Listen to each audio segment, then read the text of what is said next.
50 episodes, 50 nights staring into an abyss of the unknown. But somehow all the stars still hold secrets.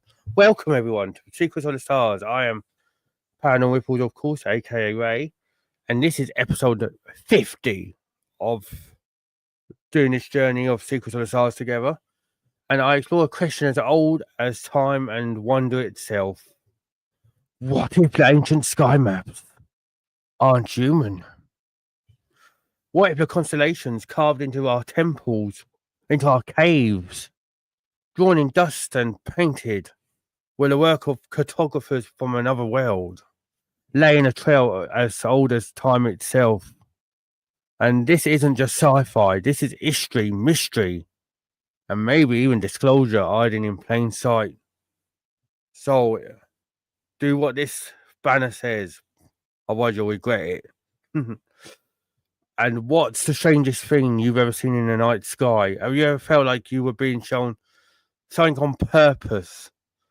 For me, the strangest thing I've seen in the night sky is a shooting star when I was like at one of my lowest points and I saw a shooting star. It must have been like, when was it? It must have been when I was like 11, 12. And I was looking out in the garden doing some like stargazing. And I was just like I was thinking about all the family I've lost. And all of a sudden, whoop, shooting star came right as I was like, I wish I could see something to let me know that they're all right. So yeah, let me know what yours is, everyone. Now, we're going to talk about a subject that I talked about a few episodes ago now, everyone. The Dogon tribe and this invisible star that they saw.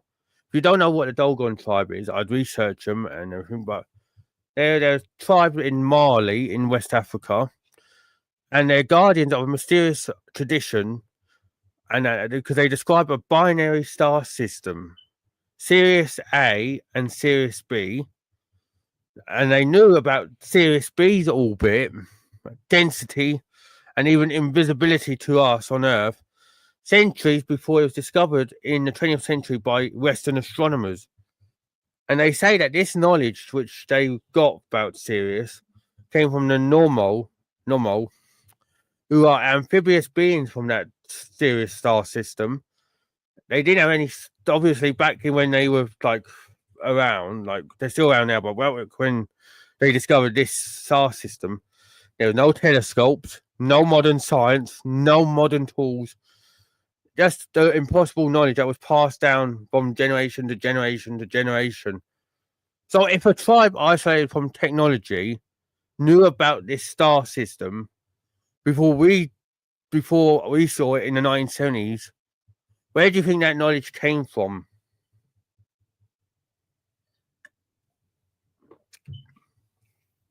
Do you think that knowledge came from outer space, or do you think they just got lucky? Let me know.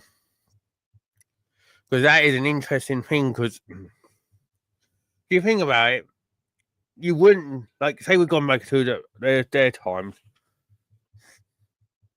and you're looking at the star system, you wouldn't go, oh, that's Sirius B, that's it, you'd be looked up on like, Sirius B? What else is Sirius B? That star? No, that's just a star in the sky. So where did their knowledge come from?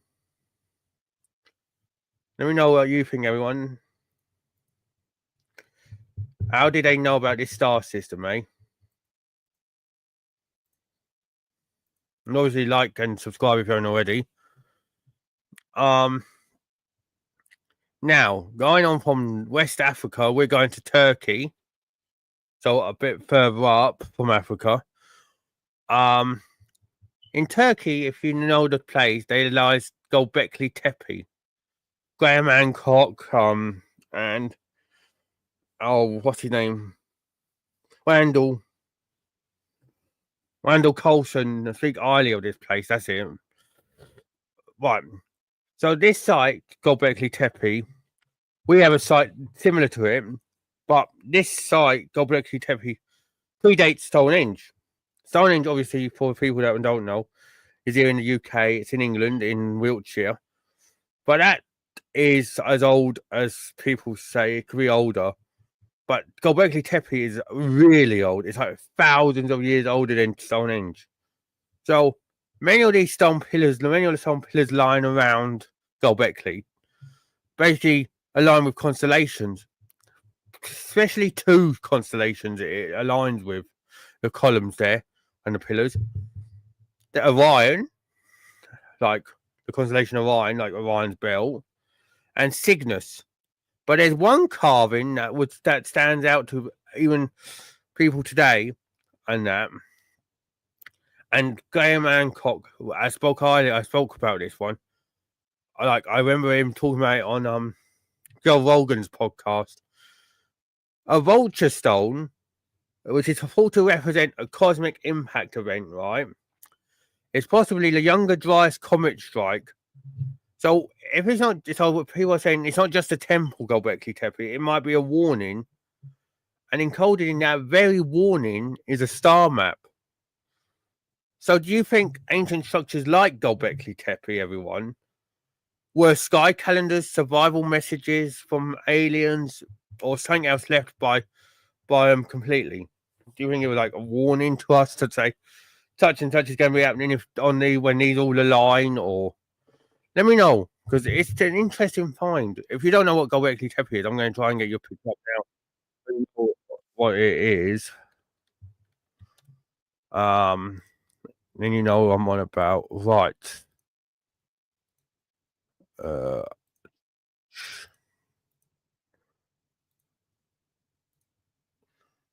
I say, if you're enjoying this, please hit that like button and subscribe if you haven't already. I'd appreciate it, everyone. But yeah, this is Göbekli Tepe. And this is older than Stonehenge. This is older than Stonehenge, everyone.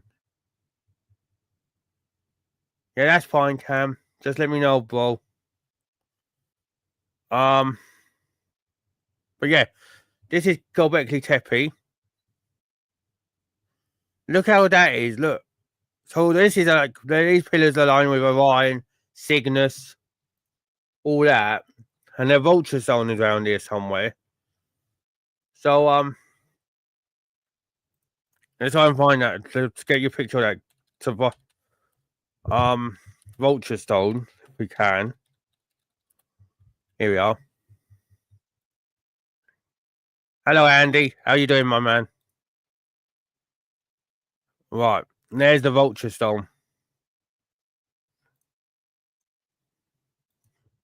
This is the vulture stone that apparently scientists and even Randall Colson, Graham Hancock, all say represents a cosmic event or cosmic impact event, possibly the younger Dryas comet strike.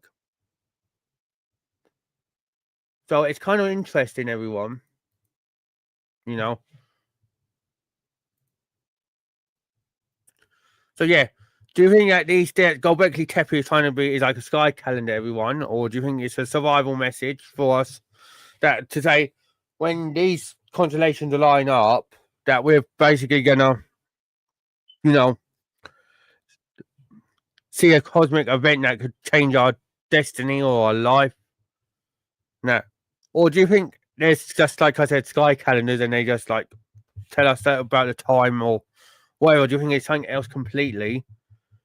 Let me know in the chat if you're watching live or in the comments. Now, we go from one place that basically looks at Orion to another constellation that's famously aligned with Orion's belt. The Great Pyramids of Giza in Egypt. No, not just rough, like they're not just roughly done, but nearly perfect. This alignment isn't random around there, if you don't know, because the shafts inside the Great Pyramid, yeah, I know, shafts, everyone's going to laugh about that. They point to specific star systems, including Alpha Draconis and Sirius. And like I said to you just now, before I talked about Göbekli, Sirius is also predominant from them. I'm good, thank you, Andy. Like I said, Sirius is not only predominantly like thanks to the pyramids in Egypt, but the Dolgons in Mali religiously knew about Sirius and that star system since before we even knew about it in the 1920s. So two different areas in Africa, the Egyptians and the Dolgons knew about Sirius. And they've got two things that the Dolgons saw it and they knew exactly where it was. And the Giza is aligned perfectly with Sirius. So why would a tomb be engineered with precision, with such precision star tracking for that time, unless it wasn't just a tomb or it was never a tomb? So do you think that the pyramids are just monuments of pharaohs, everyone? Or do you think that they represent a more cosmic function? Do you think they could be like a stargate or another, like, represent another realm into another reality that we don't know about? It's kind of interesting, though, if you think about it, everyone. You know? Like, okay, now remember to do this, everyone. So yeah. What are the pyramids hiding? That's one of the biggest secrets I want to uncover. Like, if I could uncover that, that would be amazing. But it'd be kind of interesting to think, because down the years, Egypt has given us some fascinating answers. I think just recently they're starting to uncover some like incredible finds underneath the Sphinx. So we're going to find out in one way or another, basically. You know, forgive me. I think we're going to find more answers to our questions. Also, how do you who hates the shirt? Who likes a shirt and who hates it? My own merch. Let me know what you think, guys. Well, yeah. Let me know what you think about the pyramids. Now, Nazca, the Nazca line in Peru. You may have heard of my, like, if you've seen my stream about it in the live column or in the playlist, you'll know I've talked about the Nazca lines before. Nazca lines in Peru, right? They're basically these. I'll get you one up, but basically they're these drawings into the fabric of the stone around there, and but you can't see them from ground level. That's the thing. You got to see them from above, which is like crazy. So anyone who's doing it from ground level wouldn't know anything about it. But when you go to like above the sky, in the sky, and you look down, they form a perfect shape. Like, here you go. Like that. Look.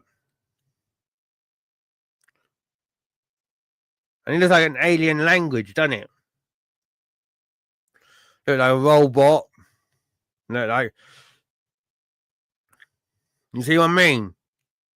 Why did the Peruvians do that, you know? Which is crazy, you know? So, could they be visual markers or representations for people coming into this world? Some researchers think that they are giant star maps, however, mapping out constellations or that we don't even know about yet, or serving as landing signals for the specific constellation, which we don't even know about yet. But others suggest that they're like ritual runways, and they are meant to guide sky beings. Yet they were carved by people with no flying technology. So when they were carved, the Peruvians didn't know about sky like travel. The airplane wasn't even thought of, nor a blimp or anything. They didn't know what they were carving. They were just carved them, and then later on, we found out that they could be seen from bird's eye view, and they were going to be the shape. So the Nazca lines were meant for the sky. Who or what are they signaling, everyone? Do you think? Let me know. I'd love to hear your theories on all this. So what are they signaling, do you think?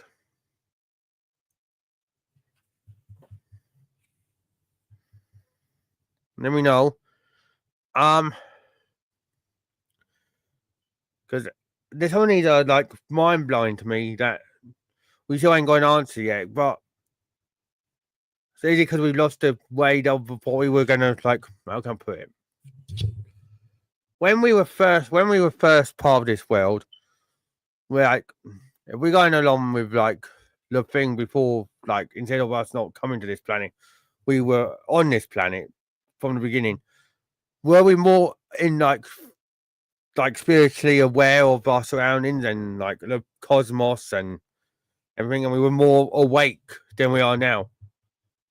Like, if you look at us now, are we like more non-believers, so to speak? Like, we shut it down quickly. Oh, it can't be an alien. It could have been like a, I don't know, army blooming like project. You know what I mean? Are we not on the same frequency?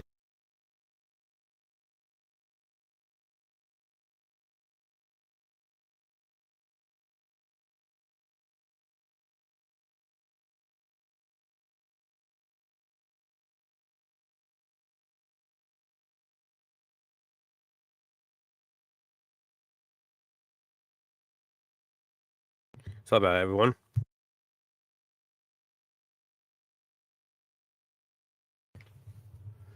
So yeah, let me know what your thoughts are.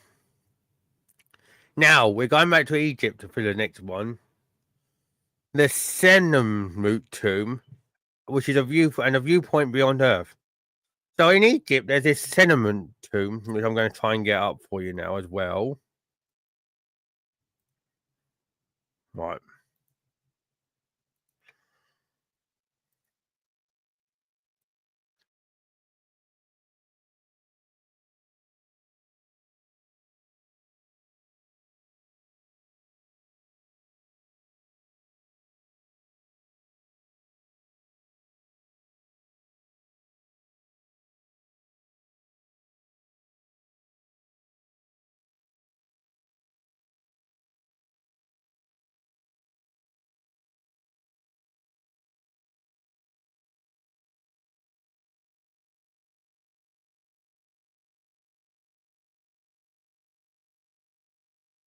Sorry about that. Right, sorry about that. I don't know what happened there. I think I tried to open this Senum tomb. It just kind of like, nope. Oh, you can't show that. Oh, I'm going to just try and see if I can get it up now for you guys. But that's just crazy. Um, Give me a second, everyone.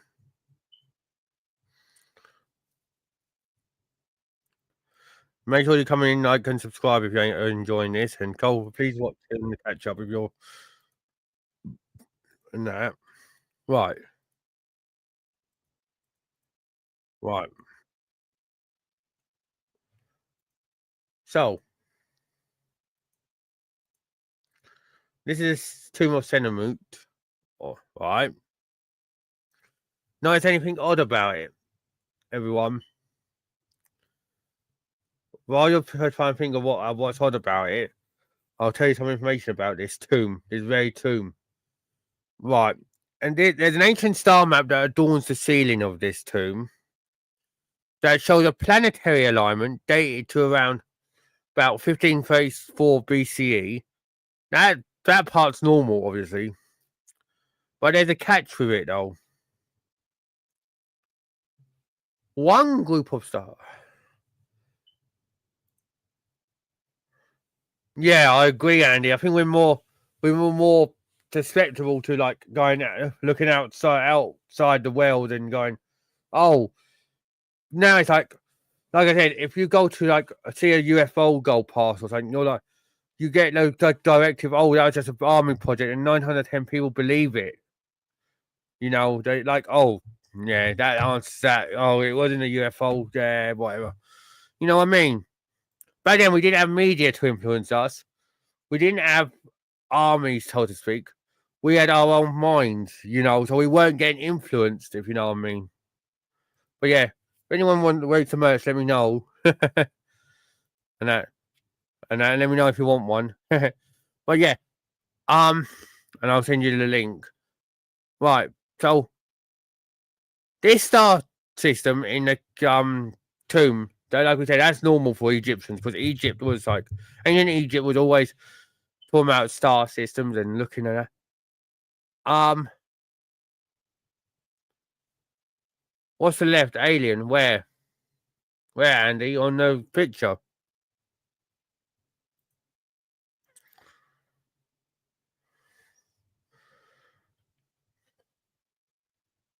Or on my merch?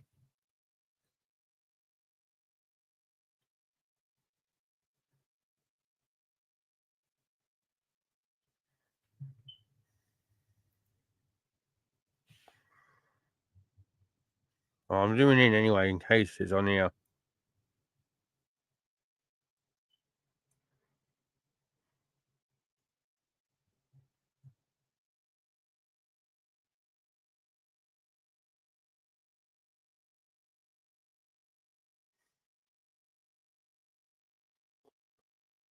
Yeah, and there's also something up in this corner. Look,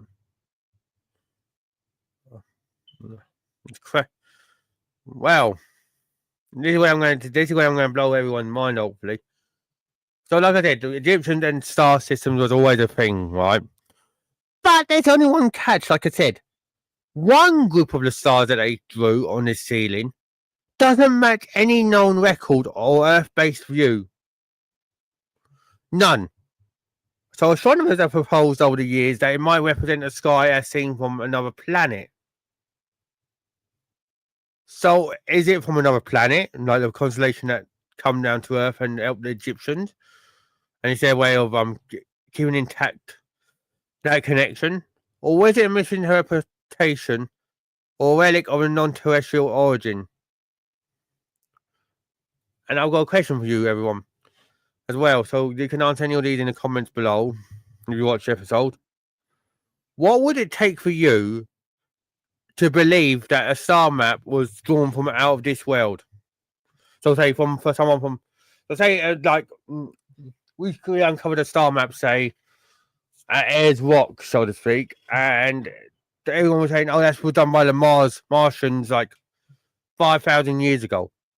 What would take it for you to believe that it was done by the Martians and not just by humans? Would touching it and seeing a vision be enough? Would, I don't know, understanding the like fine tune like cartography involved? Let me know. That is fascinating. Right now, episode down segment 6 or part 6 here. I'm saying segment or part 6 because I've done 10 of these things to talk about. Who has heard of the Nebra Sky Disk?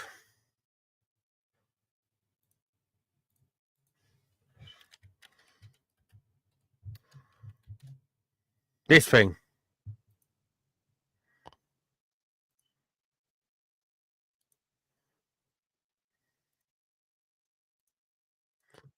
Who's seen this before? Who's seen this beauty before?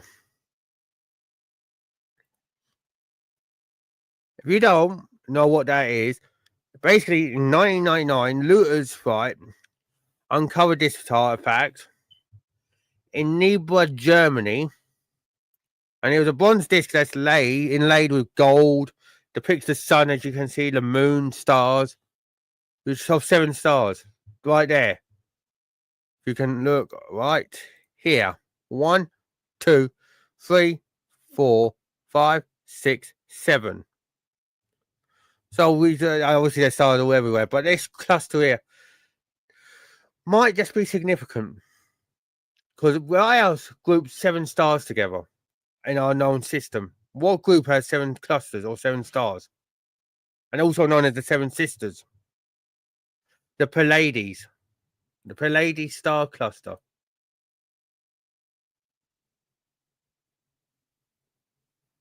Which is crazy. The Pleiades.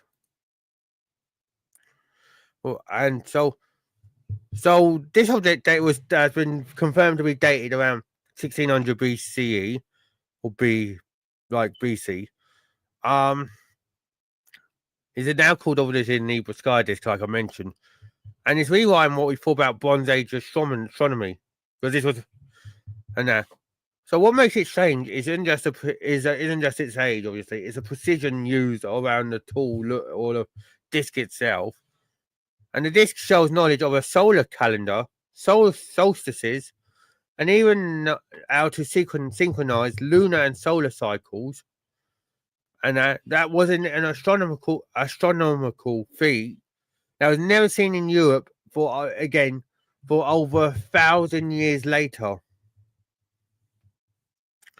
But there is more to this disc than meets the eye, everyone, because researchers believe that this disc contains symbolic instructions for aligning sacred structures to the stars, or worse yet, coordinates meant to point towards something not on Earth and beyond. So who taught them this way of like astronomy and like designing this on a bronze disc? Who taught them this way, and why encode it in a way that would survive thousands of years?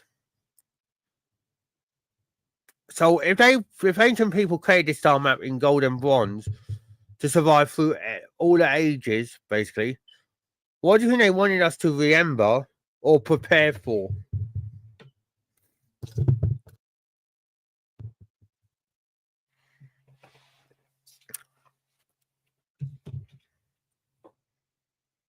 Remember to like and subscribe, everyone, and share if you're enjoying this. Yeah, but what did they want us to remember or prepare for?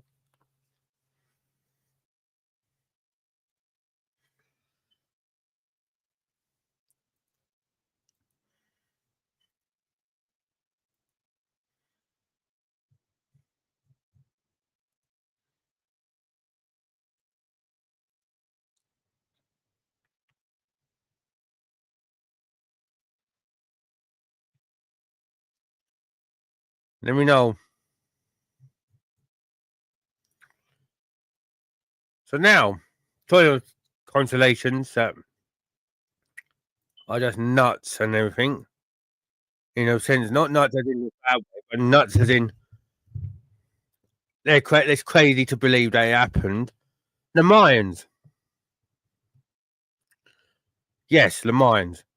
The Mayans built temples aligned with like celestial events, equinoxes, solstices, and even the center of the galactic center, so to speak. And there's an infamous 2012 prophecy from the Mayans, right, saying about the end of the world. But it marked a rare alignment, no, for the art of the Milky Way, which we also didn't know about until after. But to understand that, like knowledge, they will needed very deep knowledge of the stars, which could have been inherited from even older unknown cultures around them. But then some are saying that they were counting down to contact from our friends in the sky. Or do you think they were like counting down something else? Or were they waiting for something else to happen? Was it like the end of the world as in not in that sense, but then like the end of the world as in it will end of another world? So was it 2012 counting down another like planet's end of the world? Or was it our end of the world? Let me know. Now,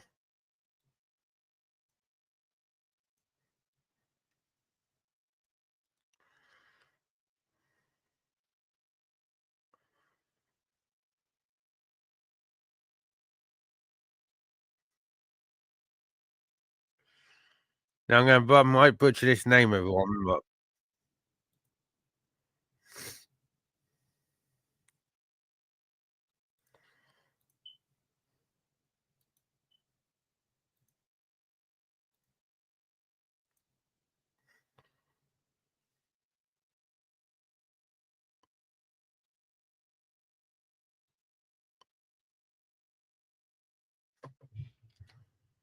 Hang on.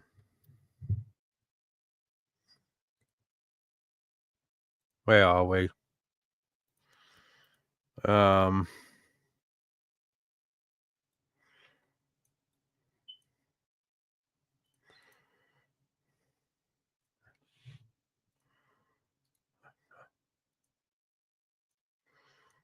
Right.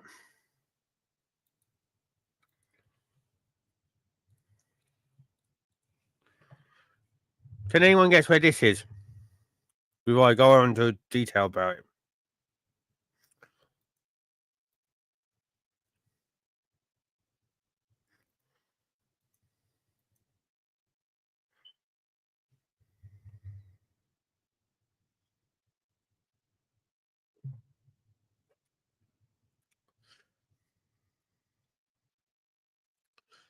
Basically, beneath Malta, everyone, lies the El Saflieni Hypogeum.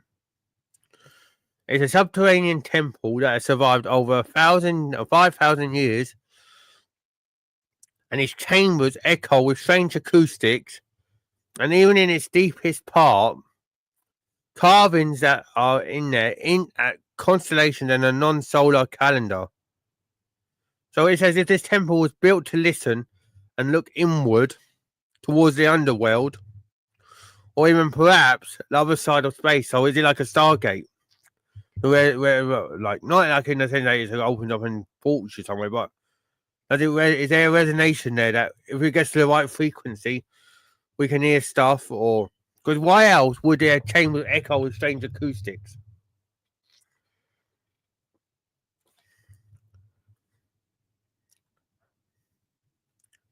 So why do so many ancient temples either point straight up or deep below? So could they be gateways anywhere, or are they alignments for communication, or was it like, are they like stargates in the sense that if we unlock the secrets of them, they'll open up and give us their secrets, and if we step through it, we could be in another temple or something. I don't know. I'm just giving the questions. I'm not saying that's what it is, but I just want to know what you guys think. Now, so why would anyone leave a star map behind on this planet? So, like I said, some say that they're warnings from other planets. Some say that they're invitations. Some say that they're keys to unlock, basically coordinates. But not for us to use now, but when we are ready to understand what we're meant to be looking at in a deeper level, and they'll listen and then they'll help us. There's a theory that these maps aren't even for us humans. They're for these aliens to find their way back to where they left them. So do you think we've misunderstood ancient knowledge? So were the maps that we've uncovered never ever meant for us, but for someone or something else out of this world? Or have we not got the knowledge to understand these like maps yet? Let me know, everyone. Obviously. But yeah, thank you everyone so much for watching. This has been like amazing. 50 episodes in, and I still feel like all of us have only just cracked this first layer of the universe's secrets. Thank you for walking through the starlight and shadows with me tonight. And if it ever made you wonder, a key is not just for a wooden door. Exactly, Andy. A key can open so many things. But I would be interested to find out what these at work happen, right? So, if tonight ever made you wonder when on a rewatch, right? Like the video, subscribe if you haven't already to my channel, ring the bell so you never miss a signal or miss like anything from me.